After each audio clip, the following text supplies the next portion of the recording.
Imagine living your life after 50 and feeling energized and excited about your future. Welcome to the Women in the Middle podcast, the podcast for women who are ready to figure out what they want and create the life they deserve. Here's your host and master certified life coach, Susie Rosenstein.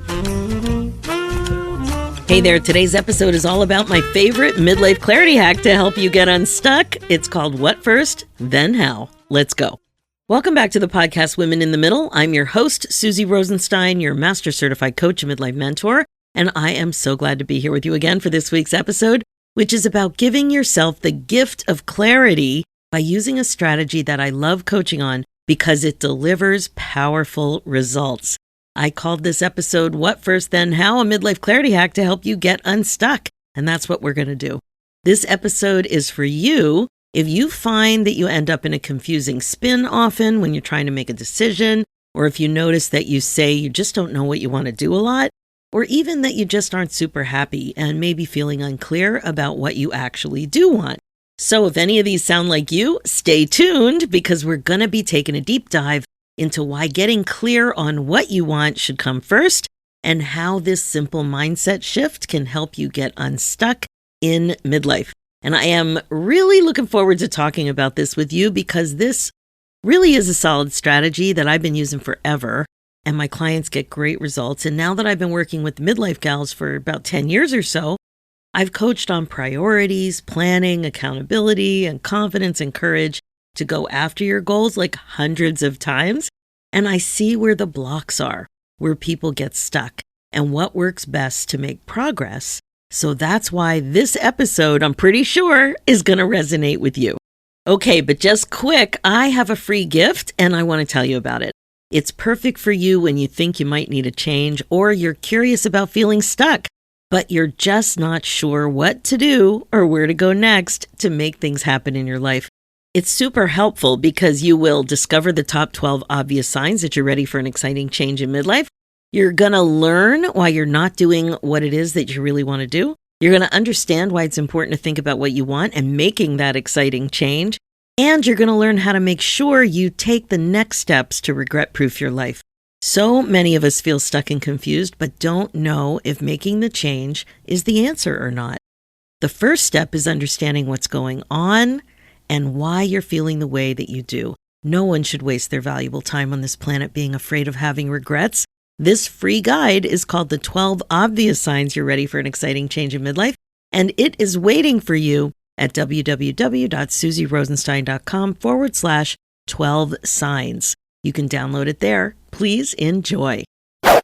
Okay, now let's dive into this week's episode, What First and Then How, the midlife clarity hack to get unstuck. Let's get started with this question. Have you ever felt paralyzed because you didn't know how to make the changes you crave in your next chapter? Like super stuck? It can feel so overwhelming, and you might experience those ideas, excuses, a narrative, challenges coming at you a mile a minute. Today, you're going to learn a small but powerful hack to move forward with clarity, ease, and energy instead of overwhelm. That sounds pretty good, right? It's the opposite of spinning and staying stuck. As I mentioned earlier, over the years, I've seen a common pattern with the midlife gals, and that includes me. The common trap that keeps so many of us stuck is related to a planning pattern. I think you would agree that women over 50 and 60 are natural planners, natural problem solvers. In fact, it's kind of like we're professional planners. I've even talked about this before in an earlier episode, number 379, called Becoming Your Own Professional Planner for Midlife and Beyond. And of course, I will link that in the show notes. But what do you think? Do you think of yourself as a natural planner? I think it's related to decades of project management experience with our families, jobs, careers, homes, gardens, like everything. If you're like me, and so many gals, you get a fun idea and you quickly jump to thinking, how will this work best? Oh, that won't work, but this idea, well, oh no, that's too complicated. But maybe this tweak, and so on. Lots of focus on moving your idea forward. The thing is, though, that jumping to how you're going to do the thing too quickly can become a problem. And your mind probably goes there in an instant like immediately after an idea pops into your head.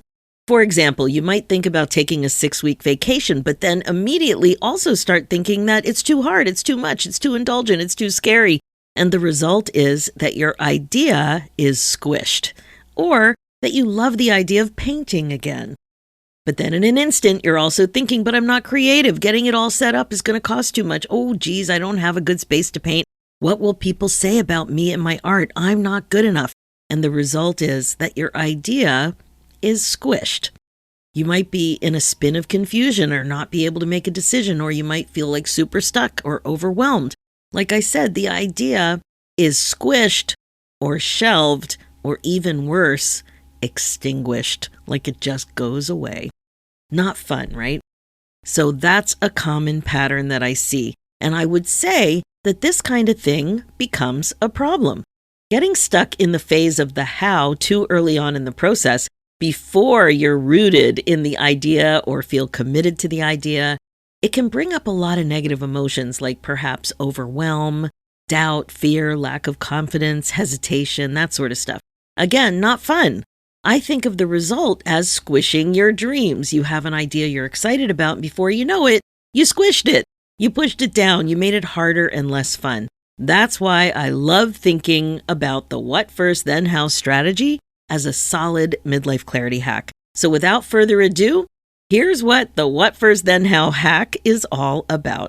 Let me explain exactly what I'm coaching you on. You have to go against your natural urge to figure out how you're going to proceed for now. Instead, here are the 3 steps. First, you have to focus on what you want, no matter how impractical or wacky or out there or hard that it seems. Your desires count. What you want counts. Don't get sucked into proving its worth or value right now. Just allow yourself to want it, whatever it is. Second, be curious. Be curious and firm up your priorities in your mind before thinking about the next steps related to how you're going to proceed. This is so important. So ask yourself a few questions about why it's so important to you. The goal with these prompts is just to understand where the desire fits for you in terms of your priorities, not to justify it, just to understand yourself better. So here are the questions. Why does this matter so much to me? Why do I want this? Have I always wanted this or something like this? Why does this idea make me happy? When I think of myself doing or having this experience or thing, how do I feel? Would I regret not having this thing in my life, this thing or experience? I'll give you an example. This one is one of my examples. You've probably heard me talk about my desire for a screen porch before in several episodes. That is one thing that I want. So when focusing on the what first, I'm not going to think about price or any of the other decisions that would have to be made along the way. I'm just going to be curious about why I want it. So here, I'm going to go through the prompts, the questions, and I'm going to give you my short answers for them. Why does this screen porch matter so much to me? Well, I'm a bit of a homebody. I work at home too. I'm home a lot. And I also love nature. So having a screen porch to me seems like a natural blend. Why do I want this? Well, I love bringing the outdoors in, the sound of a fountain, the birds, the plants, all of it. Have I always wanted this or something like this? Yes, it's come up before. In our last house, we had a sunroom that I loved. We had fountains in there too, 2 of them. We also had a dining tent when we went camping that was huge and fabulous. Like it was the biggest one at every campsite. Everybody asked us where we got it. It was so tall and easy to put up, and you could really set it up just right and spend a lot of time in there comfortably. Why does this idea make me happy? Well, it's bug-free heaven. It feels like you're outside more because you can go out earlier in the year and later in the year, when the weather's not perfect. The lighting's great too. So it's a great place to paint, do art, be creative, and read. So to me, it just extends that outdoor time and it brings you closer to nature because there's screens. You can hear what's going on. When I think of myself doing or having this experience or thing, how do I feel? Well, I feel uplifted, happy, content, relaxed. Would I regret not having this in my life? Yeah, I would. I would create other ways to bring the outdoors in. And I've already started doing this because I don't have a screen porch yet. So working on this kind of thinking helped me. It kind of freed me up to bring the outdoors in now in lots of creative ways. And when I rent something like an Airbnb or a hotel, I always think about how can I bring the outdoors in, or what kind of outdoor activities are readily accessible. And in the house here, I have a ton of plants, and I have a hydroponics little garden in my kitchen. See what I mean? These questions help you drill down, and it makes it clear to me that my love of nature is a priority. That's a priority, and that is really good to know, because you'll see more of it and it will help you make decisions going forward. Then third, strengthen your core. So far we've got 1, focus on what you want, 2, be curious, and 3, strengthen your core.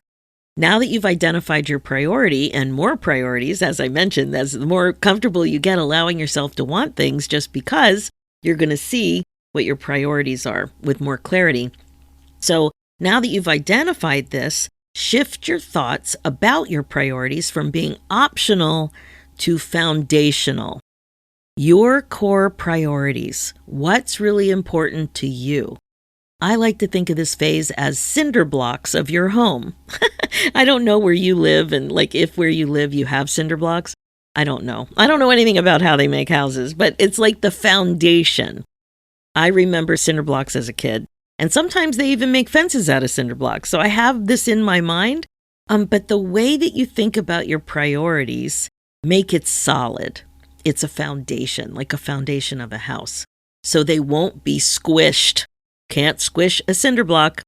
It's a critical mindset shift. For example, instead of thinking about the screen porch like this, like I usually think about it, a screen porch seems like a huge, expensive project. I might decide to think about it differently in a way that helps me feel more strongly about it because it's a priority, something like this. I'm excited to figure out how I'm going to enjoy my screen porch idea. Notice, I don't have all the answers or a timeline, but my desire is solid, and my desire is so solid that it can inform other parts of my life. So to review, the what first, then how hack has 3 key steps. 1, focus on what you want, not how you're going to make it happen. 2, be curious. Ask yourself questions to understand why it's a desire for you. And 3, strengthen your core. Embrace that it's a priority and it's foundational. Now here's why the what first, then how hack works. As you can see and maybe imagine, it helps you get more clear about your desire and more comfortable with your desire. Like you get settled. You settle into what it is that you want. Did you know that a super common regret for people is that they didn't allow themselves to be happy? Think about that. That's why you have to get comfortable with your desire. That's scary, right? I also think that it kickstarts your excitement about your ideas, your wishes, and your desires. You get clear, comfortable, and excited. And then one of the reasons that this hack is so powerful is that it stops self-sabotage before it starts.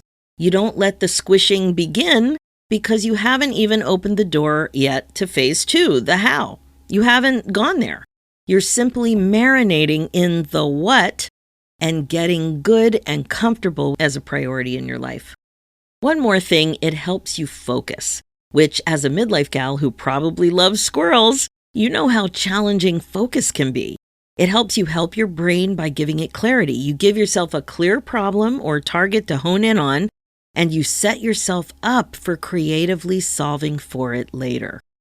When you think about it, it makes no sense to get in your own way when it comes to being more intentional about what you want in midlife. But we've been behaving like this for years, and it's kind of become automatic for us. So now with greater awareness, you can improve your strategy for creating what you want. Now let's talk about the second half of the hack, the how. Once you're solid with the foundation of why this thing or experience is so important to you, like really, really settled in with it, like you're cool with it, it's going to be part of your life. It is part of your life. Then you can start to focus on the how. What you want is safe. It's foundational, like that cinder block. This mindset and process makes it easier for you to be creative and solve a challenge or a problem, to push it out and make it happen. Your brain loves to solve problems, and you've made it easier. You essentially got out of your own way. The question isn't about whether or not you can create the thing. No, it's about how you will create the thing in your life. You see what I mean? It's squish proof. You start to creatively think about asking better questions to help you figure it out. And your brain likes that sort of stuff. And once you practice it, it's kind of like, you know how sometimes you work things out in your sleep or when you're in the shower or when you're in flow, you're on a walk, you're painting, you're crocheting, you're doing whatever. That's what starts to happen. It becomes squish proof. It's about how you will create the thing in your life, not if. And it could be a different version of it, right? It may not be exactly how you originally came to it, but that's why it's so important to focus on the priority. It's kind of like you kick it up a notch. So you have the thing that's really important for you, but you also understand at a high level why it's important. So sometimes you may have to tweak a little bit, but it's still in that bucket of that priority. So for me, it's not about whether or not I'll have a screen porch in my life someday. It's more about how I will be bringing nature into my life and my home more and more, and how I will continue to explore how to have a screen porch or something that accomplishes the same goal in my life. Not if, but how. I'm thinking back to some of my clients and how the what first, then how hack worked for them. I'm remembering back to several clients who knew they wanted to leave their jobs, but weren't sure how they were going to do it. So they focused on what they wanted first. They drilled down. One wanted to be an entrepreneur. One wanted to do something similar, but different. One wanted to go back to school. One wanted to claim space in her house, like to reimagine a space so she could have a room that was hers for art. A couple of clients wanted to retire. And for each of them, they focused on the high-level desire without worrying about the details first. If you worry about those details, you might squish your dreams. The details aren't important at the beginning, but making the desire foundational is. And they eventually got ready for phase 2, the how. They each decided to do a little research and get more informed about options. They looked at the timing options for the change and so on, but they kept asking their brain to be open and curious and didn't squish the dream. Other clients struggled with allowing themselves to want what they wanted. That's very uncomfortable for so many people. And I experienced that too in my life. Maybe you think your idea or desire is too expensive or too complicated because of your family and or pet obligations. I would love to get out of the cold winter at some point and go someplace warm for a couple of months. I want that to be in my future. And it seems impossible right now, but I'm getting super comfortable with the desire. So much so that I know it's going to happen. I talk about it as if it's going to happen, and I don't have any of the details, and that's okay. I'm good with it. It's foundational. Thinking about the how too early can close down your curiosity, confidence, and excitement. You gotta allow yourself to be cool with what you want first. Don't rush this phase, even though you want to. Now, you may have realized that there's another theme coming up a lot here. It's giving yourself permission to dream, even now at your age. Imagine what it would be like for you if you believed that wanting what you want isn't selfish, but rather strategic for self-care and for your ability to live an intentional life. What if you believed that regret-proofing your life was the highest form of self-care, as well as important role modeling for those around you? What if you believe that you owe it to yourself to take this kind of thing seriously because if you don't do it, nobody will do it for you? What if you believe that you deserved and are allowed to want whatever it is just because? All I can say is that I think it's universal that you will regret having regrets. The What First Then How Midlife Hack is one strategy to help you avoid regrets and increase the likelihood that you'll be happier and more fulfilled going forward. Who doesn't want to be a happy camper going forward into your ripe old age? Sign me up. My only question is, are you coming with me? And if you need permission, I'm giving it to you right now. If I could see you in person on Zoom, I would grab my little fuzzy wand and give you a boop. Permission granted. Your homework is to shift your mindset about what putting yourself first like this means to you. Getting clear on what you want is kindness to yourself. It's taking care of yourself. It's self-care. It's how you build an exciting, regret-proof next chapter. And if you're ready to take it further, if you're tired of feeling stuck and want support figuring out what you want most, I invite you to book a free momentum call with me to see how I might be able to support you with coaching. There's a lot of custom wiggle room in my coaching program, so we can make sure that you'll uncover your biggest priority and how to move forward. It's an exciting result to create for yourself. So if you're interested, head over to www.talktosusie.com and we'll chat about what might make the most sense for you. Okay, that's it for this episode. Now, as you know, my focus as your midlife coach is to help you waste less time spinning and feeling stuck. This is what regret-proofing your life is all about. Remember, being the queen of your brain domain is the best way to be, and midlife transformation coaching is probably the fastest way to rediscover joy and purpose after 50. And I can help you. This is exactly what we're up to in my Women in the Middle Academy group coaching program. So if you'd like to see if working together is a good fit for you, either in the academy or privately, head over to www.talktosusie.com and book your free momentum call and we will chat. That's www.talktosusie.com.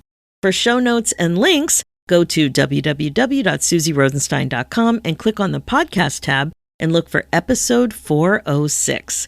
You'll also see a link there for my new show, The Women in the Middle Entrepreneurs, which is all about the reality of running your business when you're a midlife gal. It's also on iTunes, Spotify, and all the places. Let's do this, ladies. It's time for you to put yourself first, one thought at a time. Thanks so much for listening, and I'll talk to you next week.